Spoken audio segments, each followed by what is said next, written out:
Bonjour à tous, soyez bénis dans le nom de Jésus. On poursuit aujourd'hui encore dans notre deuxième vidéo sur la thématique où est-ce qu'on démystifie le parler en langue. Et encore aujourd'hui, on va s'attaquer à d'autres points qui amènent de la confusion concernant le parler en langue. Malheureusement, là où est-ce qu'il y a de la confusion, il y a souvent une porte ouverte pour l'incrédulité. Et là où est-ce qu'il y a de l'incrédulité, malheureusement, la puissance et la présence de Dieu ne peuvent pas avoir libre cours comme Dieu le voudrait. Donc, on veut vraiment éliminer toutes les sources de confusion le plus possible dans nos vies pour tous les points spécifiques. Mais aujourd'hui, on démystifie encore le parler en langue. Donc, concernant ça, on veut vraiment éliminer toutes les zones grises ou les questions qu'on peut avoir qui peuvent être des sources pour l'incrédulité afin qu'on puisse bénéficier de tout ce que Dieu a pour nous. Et le parler en langue est un de ces outils extraordinaires que le Seigneur a mis à notre disposition. Donc aujourd'hui, comme j'ai dit, on va s'attaquer à un deuxième point. Si vous n'avez pas vu le clip précédent, allez le voir sur la chaîne YouTube. Aujourd'hui, on s'attaque à une deuxième vache sacrée, je dirais, ou un deuxième point qui est souvent un questionnement face au parler en langue. Encore une fois, souvent par ceux qui ne parlent pas en langue ou qui ne sont pas baptisés du Saint-Esprit. Et c'est cette fameuse question-là, est-ce que le don du parler en langue est pour tout le monde? Est-ce que tous doivent parler en langue? Est-ce que tous peuvent parler en langue ou est-ce que c'est juste pour un groupe sélectif? Donc, dans la première vidéo, on a réglé que c'était encore pour aujourd'hui, hors de tout doute. Mais, ceci étant dit, il y a des gens qui croient que c'est encore pour aujourd'hui, ils ne croient pas que c'est pour eux ou c'est réservé à certaines personnes pour un but spécifique. Et encore essentiellement, cette doctrine-là ou cette compréhension-là est basée principalement sur une autre écriture qu'on va aller voir aujourd'hui. Comme je vous ai dit dans la vidéo précédente, il peut y avoir quelques autres sources aussi, mais essentiellement de mon expérience, de ce qu'on voit souvent qui revient quand les gens ont ces blocages-là ou ces questionnements-là ou ces excuses-là face au parler en langue, eh bien, c'est essentiellement fondé sur une écriture qui est mal comprise et on sait qu'on ne peut pas fonder une doctrine sur une seule écriture. On doit prendre la parole dans son contexte et elle se confirme d'elle-même. Comme ça nous évite d'avoir un jugement personnel puis une opinion personnelle sur un principe biblique. Donc, on va aller lire cette écriture-là qui souvent est vraiment la source d'incrédulité, de questionnement puis de confusion pour les gens qui pensent que le parler en langue n'est pas pour tous. Et c'est une fameuse écriture qu'on retrouve dans 1 Corinthiens, chapitre 12, et le verset 30. On va lire le 29 aussi, puis les versets autour, pour toujours rester dans le contexte. Donc, 1 Corinthiens, chapitre 12. Et on va lire ici à partir du verset 28. Donc, le chapitre 12 de Corinthiens est le chapitre par excellence sur les dons. C'est le chapitre de la parole, comme vous devez le savoir, où est-ce qu'on en apprend le plus sur les dons du Saint-Esprit. Et ici, dans ce chapitre-là, commençons au verset 28. Paul va enseigner aux Corinthiens. Dieu a établi dans l'Église, premièrement, des apôtres, secondement, des prophètes, troisièmement, des docteurs. OK? Et regardez bien, ici, il va poursuivre en disant « ensuite ». Vous remarquerez, c'est une étude qu'on n'aura pas le temps de faire aujourd'hui dans le contexte de cette vidéo-là, mais les trois qui nous sont mentionnés ici, apôtres, prophètes et docteurs, ne sont pas des dons du Saint-Esprit, mais sont des dons ministériels qu'on retrouve principalement dans Éphésiens 4. Donc, il y a 5 dons que le Seigneur Jésus a établis dans son Église, des dons ministériels, qui est apôtre, prophète, évangéliste, docteur ou enseignant, et pasteur. Donc, les trois qui nous sont nommés ici, ce sont des dons ministériels. L'apôtre Paul va poursuivre en disant « ensuite ». Et là, il va élaborer d'autres exemples de dons. Il va dire le don des miracles, puis ceux qui ont le don de guérir, de secourir, de gouverner et de parler diverses langues. Donc ici, le don des langues est inclus dans ceux qui font partie du « ensuite ». L'apôtre Paul va poursuivre au verset 29, et c'est à partir de là principalement que les questionnements puis les doutes viennent en disant « tous sont-ils apôtres? Tous sont-ils prophètes? Tous sont-ils docteurs? Tous ont-ils le don des miracles? Tous ont-ils le don des guérisons? Tous parlent-ils en langue? Tous interprètent-ils? » Et l'apôtre Paul le présente d'une façon claire, où est-ce qu'on ne peut pas déformer le texte, et on voit clairement ici comment est-ce que c'est présenté, que la réponse c'est non, à chacune de ces questions-là que l'apôtre Paul va poser.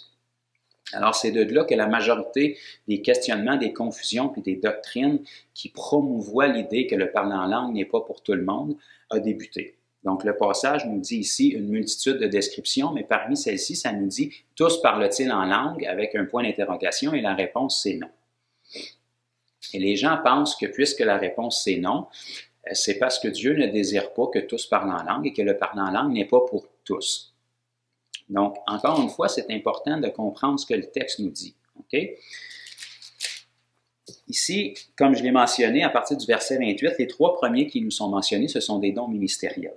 Okay? Donc, au verset 29, lorsqu'il va réitérer « Tous sont-ils apôtres, tous sont-ils prophètes, tous sont-ils docteurs », la réponse, comme à toutes les autres, c'est « non ». Mais Jacques nous confirme dans son épître « Ne vous mettez pas tous à enseigner ». Okay? Donc, tous ne sont pas appelés à faire partie des 5 ministères. Tous n'ont pas un don ministériel, c'est-à-dire apôtre, prophète, évangéliste, docteur, enseignant ou pasteur. Donc ça, Jacques nous le confirme dans son épître. Par contre, pour la suite, ce sont des dons du Saint-Esprit qui nous sont nommés. Okay? Ensuite, on parle de le don des miracles, le don des guérisons, le don de parler en langue et le don d'interprétation. Ce sont tous des dons du Saint-Esprit qui font partie des 9 dons qui nous sont mentionnés dans le même chapitre, dans les premiers versets. Et la réponse étant non à chacune d'entre elles ne signifie pas que Dieu ne veut pas que tous parlent en langue. C'est le même exemple que si je vous disais « Est-ce que tous sont sauvés? » La réponse, bien évidemment, si vous regardez le monde dans lequel on vit, la réponse c'est non. Mais bien que tous ne sont pas sauvés, ce n'est pas parce que Dieu ne veut pas sauver tout le monde.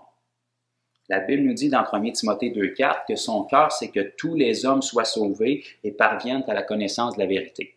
Ça, c'est le cœur de Dieu. Pourtant, tous les hommes ne sont pas sauvés. Donc, la volonté de Dieu ne s'accomplit pas toujours comme il voudrait qu'elle s'accomplisse, simplement parce que Dieu a donné à l'homme un libre arbitre. Ce libre arbitre-là lui permet d'accéder à ce que Dieu veut par la foi ou de le refuser avec son incrédulité. La Bible nous dit aussi dans 2 Pierre 3,9 que Dieu est patient, ne voulant qu'aucun périsse, mais voulant que tous arrivent à la repentance. Pourtant, on sait très bien qu'il y a des gens, malheureusement, qui vont se rendre jusqu'à la fin de leur vie, même s'ils ont entendu le message de l'Évangile et qui ne se repentiront jamais pour se détourner de leur mauvaise vie et placer leur foi en Jésus comme Sauveur et Seigneur. Pourtant, ce que Dieu désire, c'est que tous soient sauvés. Alors ici, c'est le même principe. Est-ce que tous parlent en langue? La réponse, c'est non. Est-ce que Dieu désire que tous parlent en langue? La réponse, c'est oui. Pourquoi ne parlent-ils pas tous en langue? Parce qu'ils ne le désirent pas tous, n'y croient pas tous et ne l'acceptent pas tous. Même chose pour toutes les autres qui nous sont mentionnées ici, à la suite des 3 dons ministériels qu'on a lus dans le verset 29. Donc, tous parlent-ils en langue? Non. Est-ce que Dieu désire que tous parlent en langue? Oui. Au même principe que tous ne sont pas sauvés, mais pourtant Jésus a donné sa vie pour que tous soient sauvés. Au même type que tous ne sont pas guéris, mais pourtant Jésus a payé le prix pour que tous soient guéris. Pourquoi tous ne sont pas guéris ou tous ne sont pas sauvés? À cause de leur incrédulité. La Bible nous dit dans 1 Pierre 2,24 que par ces meurtrissures, nous avons été guéris. Vous avez été guéris. Donc, le cœur de Dieu, c'est que tous soient guéris. Pourquoi tous ne sont pas guéris? Bien, pareil comme Jésus a mentionné dans Matthieu 17, au pied du mont de la Transfiguration avec le jeune homme épileptique, que ses disciples n'avaient pas arrivé à guérir. Il leur a dit, c'est à cause de votre incrédulité. Ce n'est pas parce que Dieu ne veut pas guérir, c'est parce que vous êtes incrédule. Et Jésus a rendu la santé et la liberté à ce jeune homme-là. Donc, tous ne parlent pas en langue, c'est une réalité, mais c'est à cause qu'ils n'y croient pas et ne le veulent pas. Ce n'est pas parce que Dieu ne veut pas leur donner. Et on va renforcer cette réalité-là avec d'autres écritures dans le même contexte.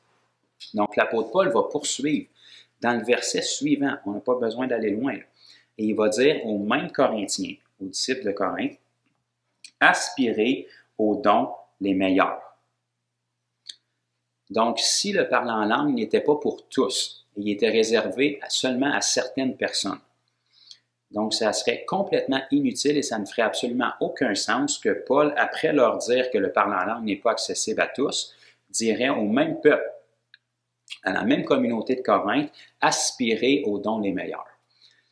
Donc, c'est absolument inutile d'aspirer à un don qui n'est pas disponible et qui n'est pas accessible pour toi si le parler en langue est exclusif seulement pour certaines personnes. Et Paul, non seulement va les exhorter à aspirer aux dons, mais va leur dire aux dons les meilleurs. Ça veut dire qu'il faut que le parler en langue soit accessible à tous, et non seulement le parler en langue, mais tous les dons doivent être accessibles à tous. Sinon, ça n'aurait fait absolument aucun sens que l'apôtre Paul les exhorte d'aspirer aux dons et aux dons les meilleurs. Donc, si les dons ne sont pas disponibles pour tous, c'est absolument inutile d'y aspirer. Si tu es exclu et tu ne fais pas partie de ceux qui sont dus pour l'avoir, et encore moins d'aspirer aux dons les meilleurs. Donc, si non seulement Paul exhortait d'aspirer aux dons, mais aux dons les meilleurs, ça veut dire que le don des langues, comme tous les autres dons, sont accessibles à tous. Aujourd'hui, on va se concentrer seulement sur le don du parler en d'autres langues. Et on va poursuivre dans le chapitre 14.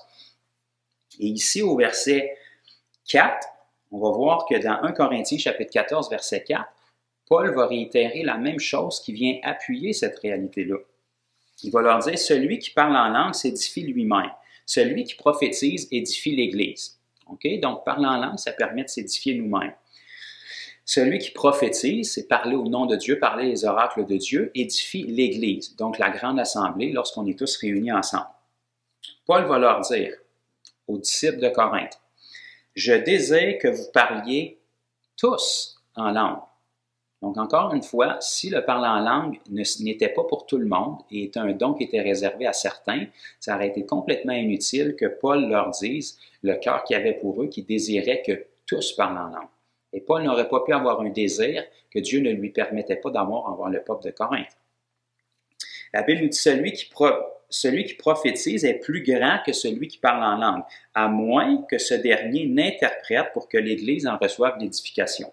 Donc, bien évidemment, lorsque quelqu'un prophétise, tout le monde en bénéficie. Donc, il annonce les oracles de Dieu pour le futur concernant une personne ou un groupe de personnes ou une assemblée complète. Celui qui parle en langue ne parle qu'à lui-même, à moins qu'il y ait un interprète, et lorsque les langues sont interprétées, ça devient comme une prophétie, puisque c'est les oracles de Dieu qui sont annoncés, des choses à venir pour une personne ou un groupe de personnes, et tout le monde peut comprendre et en bénéficier. Maintenant, en poursuivant verset 6, Paul va dire, « Et maintenant, frères, de quelle utilité vous serais si je venais à vous parler en langue? » Okay? Donc, Paul leur disait que lorsqu'il était parmi eux et qu'il les enseignait, il ne les enseignait pas en langue, mais il leur parlait par révélation, par connaissance, par prophétie ou en enseignant la saine doctrine. Naturellement, Paul voulait l'édification commune de tout le monde, donc il ne leur parlait pas en langue, il leur parlait avec des révélations, des prophéties, des connaissances et leur enseignait la saine doctrine pour que tous puissent en bénéficier, puisque s'il leur aurait parlé en langue, ils n'auraient pas compris. Donc Paul aurait été tout seul à être édifié et à être exhorté. Ce qui veut dire que si Paul ne leur a pas parlé en langue et n'a pas interprété constamment ces langues tout le temps qu'il était avec eux, mais qu'il les enseignait d'une autre façon, par révélation, par parole de connaissance, prophétie et saine doctrine, etc., ça veut dire que le parler en langue biblique n'est pas seulement que le parler en langue avec interprétation. Sinon, Paul aurait pu constamment leur parler en langue et constamment interpréter ces langues. Ça veut dire qu'il y a une autre forme de parler en langue qui est biblique aussi, qu'on va pouvoir aborder dans une prochaine vidéo, qu'on vous suggère fortement d'écouter. Mais ce verset ici nous donne des révélations, des indices sur une autre forme aussi qui amène beaucoup de confusion parmi l'Église concernant le parler en langue. Donc ici, on voit que Paul leur disait au verset 5, « Je désire que vous parliez tous en langue. » Au chapitre 12, verset 31, il leur dit « Aspirez au don. » Le parler en langue est un don. Il y en a 8 autres aussi, mais le parler en langue est un don. Donc, il leur dit d'aspirer, c'est à l'impératif, c'est un commandement, aspirer au don et au meilleur. Ça veut dire que non seulement vous pouvez avoir le don que vous désirez, mais vous pouvez toutes les avoir. Et puis ensuite, concernant le parler en langue encore, dans le chapitre 14, verset 5, il va leur dire « Je désire que vous parliez tous en langue. » Donc ça nous prouve encore une fois que le parler en langue est disponible pour tout enfant de Dieu qui est baptisé du Saint-Esprit et de feu. Donc, si on avance dans le chapitre 14, au verset 18, on va encore avoir une confirmation supplémentaire. Là, on a 3 passages en dedans de 2 chapitres qui viennent vraiment corriger les mauvaises compréhensions que les gens, ou les mauvais usages que les gens font du fameux passage de 1 Corinthiens, chapitre 12 et le verset 30, où est-ce que ça nous dit « Tous parlent-ils en langue? » La réponse est non, mais ce n'est pas parce que Dieu ne désire pas que tous parlent en langue. Donc, chapitre 14, verset 18, Paul va dire aux Corinthiens, « Je rends grâce à Dieu de ce que je parle en langue plus que vous tous. » Donc, Paul, encore une fois, leur a pas dit, « Je rends grâce à Dieu de ce que je parle en langue et vous ne parlez pas. » Paul leur a dit, « Je rends grâce à Dieu de ce que je parle en langue plus. » Donc, si tu parles en langue plus, c'est que la personne parle en langue aussi, mais toi, tu parles davantage. Et Paul n'arrêtera pas son verset-là, mais il va poursuivre en disant, « Plus que vous tous. » Il n'a pas dit « je parle en langue » et personne de vous ne parle en langue. Il a dit « je parle en langue plus » Et non seulement plus, signifiant que vous parlez en langue aussi, mais plus que vous tous, signifiant que tous parlaient en langue, mais que Paul parlait en langue plus que tous. Et puisqu'on a lu dans le verset 6 aussi que Paul, lorsqu'il était parmi eux, n'enseignait pas principalement en langue, mais il enseignait par révélation, connaissance, prophétie, cela signifie que le moment où il parlait en langue plus que tout la communauté de Corinthe, ce n'était pas lorsqu'il était avec eux. Ce n'était pas des langues d'interprétation lorsqu'il était avec eux, signifiant qu'il y avait une langue aussi qui était personnelle à lui lorsqu'il n'était pas avec le peuple de Corinthe, qu'on va aborder aussi dans le prochain vidéo. Donc, on vous suggère fortement de l'écouter. Mais pour cette session-ci, où est-ce qu'on s'attaquait à la fameuse question, est-ce que le parler en langue est pour tous ou est-ce que c'est un don qui est réservé à certains?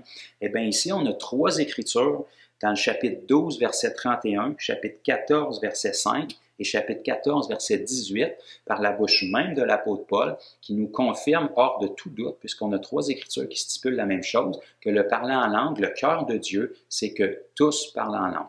Dès le moment où un enfant de Dieu est, premièrement, naturellement né de nouveau, est baptisé du Saint-Esprit et de feu, qui a reçu la puissance d'en haut, il a la capacité de parler en d'autres langues, et le Seigneur désire que nous parlions tous en langue pour nous édifier nous-mêmes. Donc, j'espère que ça a pu répondre à ce questionnement-là sur est-ce que le parler en langue, c'est pour tous. Restez à l'écoute pour la prochaine vidéo, ça va vraiment être intéressant. Vraiment important aussi, si vous êtes béni par le matériel, abonnez-vous sur la chaîne YouTube, activez la cloche pour recevoir toutes les notifications à chaque fois qu'on met du matériel disponible pour vous. Commentez, on est intéressé de savoir ce que le Seigneur fait dans vos vies à travers les instructions, les enseignements, à travers les vidéos de formation qu'on rend disponibles sur notre chaîne YouTube. On veut savoir comment le Seigneur vous rencontre, vous fortifie, puis vous fait croître vraiment de gloire en gloire à travers le matériel qu'on met disponible pour vous. Likez les vidéos aussi, puis vraiment important, partagez. On le rappelle, si c'est bon pour vous, si ça vous exhorte, si ça vous fortifie, si ça pique votre curiosité, bien certainement, ça peut être bon pour un autre frère et sœur que vous avez à cœur. Donc, partagez, likez, commentez, abonnez-vous, puis activez la cloche. Restez à l'écoute pour la prochaine vidéo.